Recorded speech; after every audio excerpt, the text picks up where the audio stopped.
ఈ విశ్వంలో ప్రతి వస్తువు దేనితో అయితే నిర్మించబడుతుందో దానికి శాస్త్రవేత్తలు పెట్టిన పేరు పదార్థం. పదార్థానికి ఉదాహరణలు పీల్చే గాలి, తినే ఆహారం, రాళ్ళు, మేఘాలు, నక్షత్రాలు, మొక్కలు, ఒక చిన్న నీటి చుక్క, జంతువులు, ఇసుకరేణి. వస్తువులు ద్రవ్యరాశి మరియు ఘనపరిమాణం కలిగి ఉంటాయి. పూర్వం భారతీయ శాస్త్రవేత్తలు పదార్థాన్ని ఎన్ని అంశాలుగా వర్గీకరించారంటే 5 పంచభూతాలు అంటారు కదా. గాలి, నేల, నీరు, భూమి, ఆకాశం. గాలి, నేల, నీరు, భూమి, అగ్ని, ఆకాశం.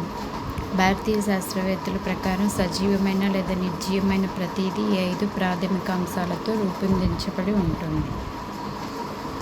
ప్రాచీన గ్రీకు శాస్త్రవేత్తలు పదార్థాన్ని పై విధంగా వర్గీకరించారు. ఆధునిక శాస్త్రవేత్తలు పదార్థాన్ని ఎన్ని రకాలుగా వర్గీకరించారంటే 2 రకాలు: భౌతిక అండ్ రసాయన ధర్మాలు. పదార్థం వేటితో రూపొందించబడుతుంది అంటే కణాలతో. పదార్థం యొక్క స్వభావానికి సంబంధించిన ఆలోచన విధానాలు 2. ఒక చెక్క దిమ్మలా ఉంటుందని, ఇసుక వంటి కణాలతో తయారవుతుందని. ఎస్ఐ పద్ధతిలో ద్రవ్యరాశికి నమూనా కిలోగ్రామ్. ఎస్ఐ పద్ధతిలో ఘనపరిమాణానికి ప్రమాణం మీటర్ క్యూబ్.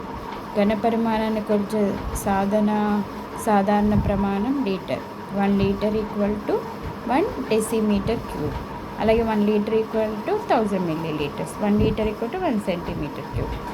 పొటాషియం పర్మాంగనేట్ యొక్క స్ఫటికలో ఎన్ని చిన్న కణాలు ఉంటాయని నిర్ధారించవచ్చు.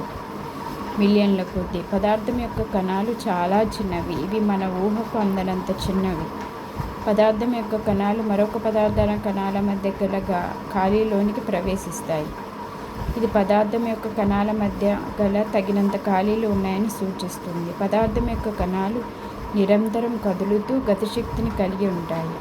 పదార్థం ఉష్ణోగ్రత పెరగటం వల్ల ఏం జరుగును? కణాలు వేగంగా మూవ్ అవుతాయి. తర్వాత వాటి గతిశక్తి కూడా పెరుగుతుంది. 2 వేర్వేరు రకాల పదార్థాల కణాలు ఒకదానికొకటి అంతర్గతంగా కలవడాన్ని వ్యాపనం అంటారు.